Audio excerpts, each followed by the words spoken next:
Free Wi-Fi is now available at selected train stations throughout Perth. Michael So spoke to the public about the trial and asked what it will bring to their public transport experience. Free Wi-Fi is now available on Perth's public transport network for the first time, with the technology being trialled at Subiaco and Elizabeth Quay train stations, as well as 2 buses on the 950 route. It will also be trialled on the Mandurah and Joondalup train lines later this year.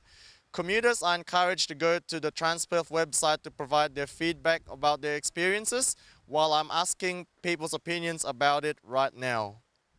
Do you think we need Wi-Fi on public transport? Well, personally, I wouldn't use it, but there's a lot of people that would, that we're going towards a younger generation that rely on data and, you know, would be handy. I think it's a fantastic idea and there should definitely be Wi-Fi on public transport. I think it's a great idea for equalising community because a lot of people can't afford it at home. I'm not sure if we need it, but would it be a good service to have on public transport? I think it would be excellent for that. What's the use? It's just an extra thing, an extra expense that we, as the taxpayer, has to cover. I think it's something we should be paying for ourselves. Yes, I think we do. Do you think it's overdue? Yes, extremely. No, I don't think it's overdue. I think that probably it's about prioritising what is needed. Looking at the public transport system, it's growing very rapidly. I think this is just an added bonus when you do go onto a public transport, whether it's a train or a bus. Having that facility available would be great. If you travel on the bus or the trains, are you in constant communication with your work or your studies or your social networks? Yes, I am, all the time. No, not on the train. I'm one person that I like to look out the windows and see what's going on. I sort of made a point when I first started taking public transport that I actually wouldn't be a person that looked down at my phone the whole time, so I wouldn't use it. However, I can certainly see some people that would. So if you're commuting, how do you feel about watching YouTube, using social media or doing your emails without having to use mobile data? Good, because I don't have a very expensive phone plan because everything is very expensive. So it's good to be able to access social media and download stuff if I need it, yeah. Yeah, I mean, if you don't need to use it, then if you don't need to use mobile data, then you're more free and more able to remain in contact with the people that you need to be in contact with. And I mean, we could probably die all waiting for the NBN to actually be effective and work. So, I mean, until our government can actually provide internet to our homes that works, it'd be really good if they provided a public transport that we actually have access to. I feel a lot more comfortable not having to use all my mobile data while being able to stream using Wi-Fi on public transport. How do you think having Wi-Fi on public transport will change your day-to-day life as a commuter? I think it'll be a lot easier. I won't always have to rely on my mobile data. I don't always have mobile data, so it'd make it a lot easier communicating with family, friends and work and TAFE. Thank you for watching. This is Michael So reporting for Undercurrent. Every Sunday morning, bright and early, hobby aircraft enthusiasts gather at Yokine Reserve to test out radio-controlled aircraft that they lovingly and painstakingly built themselves. New members are always welcome.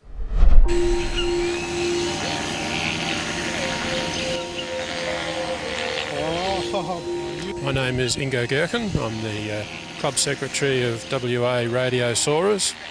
And we fly our models here on Sundays and then sometimes on Fridays people come down also.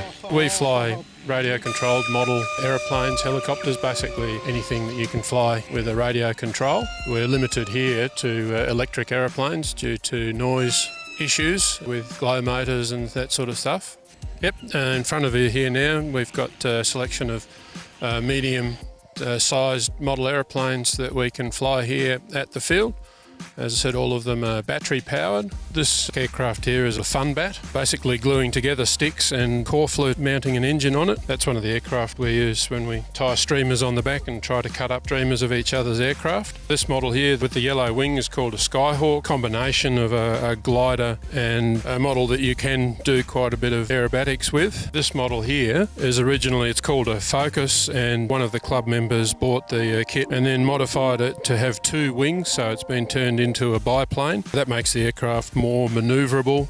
We fly on Sundays, usually Sunday morning. We usually start wrapping it up around about midday. If people want to come down and have a look, as I said, we fly most Sundays if the weather's good, and some of the guys come down on Fridays as well. This is Kevin. Kevin's the proud owner of all of these models here.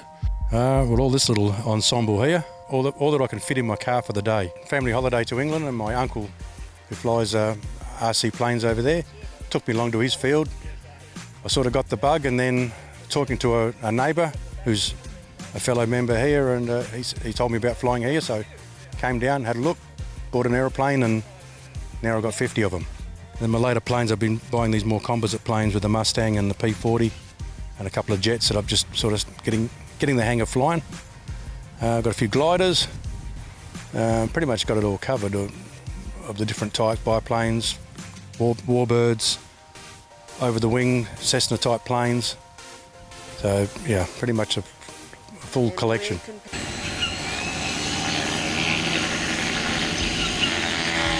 Is a Focke-Wulf 190. It's a model made out of foam, cheap model that's come from China, which means quite often it's quite difficult to get to fly nicely. Kevin's managed to turn it into an aeroplane that's quite tame, but warbirds do have a reputation of being quite difficult to fly. The one behind it is a model built up of balsa wood and ply with some plastic parts on it. Typically those models tend to be a little bit lighter than the foam models, and because they're not cheap knocked together models, they do quite often fly a little better.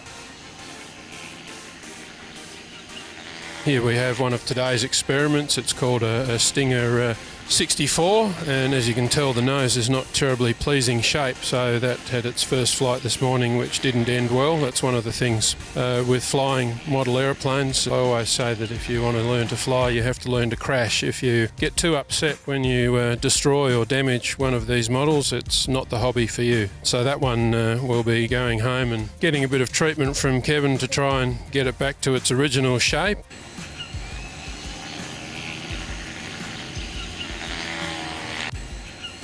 P-51 Mustang, another famous World War II aeroplane. This one's also a balsa ply built-up model with some composite parts on it. Again, it's a model that, as it originally came, was a bit of a handful, but Kevin's managed to tame it quite nicely. Quite a nice flyer now. The real aeroplane would have had a much lower power to weight ratio. These are much, much lighter compared with the real ones, so they do have some similarities. Usually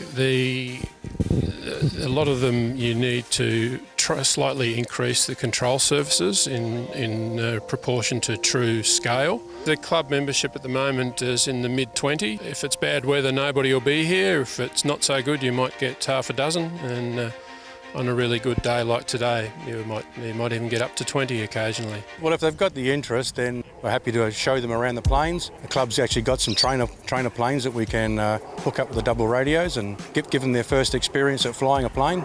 Yeah, just come along, give it a go, and you'll soon be hooked. And yeah, we'll see everybody at Yokine Reserve, 9 o'clock Sunday mornings. Maybe we can teach you to fly these wonderful aeroplanes. Up next, Bas Tadros speaks with Roy Yeo, founder of the Asia-Australia Exchange Conference, about connecting Perth with its international neighbours and the potential of Asia-Australia business partnerships.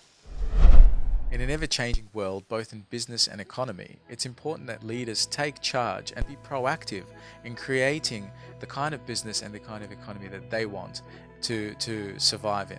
So I have one of those business leaders here with me, and his name is Roy Yeo. He's all the way over from Singapore, and he's coming here to talk to us about what he's doing with the Australia-Asia Exchange Conference. Roy is the founder of the Exchange Conference as well as the director of Bond International. Roy, tell us a little bit about the Exchange Conference between Australia and Asia. Initially, we started it just purely a networking between the business people in Asia and Australia, especially Perth. So now, because of demand, and thanks for your support, we're going to have more meets for conferences, and City of Perth are one of our long-term sponsor or so-called supporters. So what we do is that we got to promote City of Perth through the business people here. I seen so many of talents here, and in terms of business people, working professionals. The only problems I think is that the population, less than 2 million. I mean, no matter how good you are, you limit yourself to less than 2 million people. But in Asia, there are billions of people, and there's a few misconceptions both sides of the world have. Number one is that there's so many English-speaking Asians in Asia, which I think that they deserve to know you. They deserve to know people in WA. And people in Asia, they think that Perth is somewhere so far away, but no, it's so close. It's just less than 5 hours flight between Singapore and Perth. It's almost like you can even fly-fold in your terms in the people in WA. Fly-fold to Singapore and back to your home. Nobody need to leave your home. You're living both in Singapore and Perth and travelling back and forward between both cities. What is your experience between the economy of WA versus Singapore? Is there a big contrast? So I think it's a good compliment for both sides. In many areas, especially for those business people, there's lots of talents here in terms of entrepreneurs, professionals. They can actually go to Singapore to see what the market in Asia, especially the English-speaking Asians, were, which is, I would say that many millions of people that they can actually tap on. Nobody will invest in somewhere where they had not seen and not met the people here. So at least minimum, take them here and meet each other. Many people in Perth, they are great business people and they deserve a bigger market than just less than 2 million population here. We plan to have every quarter one. That's my planning. But of course, we need people, City of Perth people to support, to have continuous networking. So you've mentioned that it's been running for 5 or 6 years. The last one that happened here in Perth in June 2018 was quite a great success, wasn't it? We make it more conference. We have developers inside, we have business people inside. In fact, we have government speaking, representatives speaking. So we try to make it more interactive, but at the same time we have different segments. We are constantly exploring which segment to focus in, but I think that no matter how much planning we have, the first thing they need to have is to meet each other. Because if you don't meet the other party, you will not get a feel of who the person is, and then there won't be any synergy. So meeting people is very important, and you guys got to visit Singapore if you have opportunity to take a look at Singapore and see that it's not difficult to start a business in Singapore, or not difficult to bring in a business partner back to Perth to take a look at your business. Well, there you have it. If you're a business owner and you're looking to expand your business and your audience, this is probably one of the best ways to do it. Networking with the Asian neighbours that are in the area and within our vicinity, and growing and expanding your opportunity to both service them from here in WA as well as locally to where they are from. I'm Bas Tadros for Undercurrent. Before we go, just a reminder to download the WTV Your View app from the WTV website. It lets you watch all your favourite shows whenever you like. Thanks so much for joining us for this episode of Undercurrent. That's all we have time for this week, but we'll see you next time. Take care.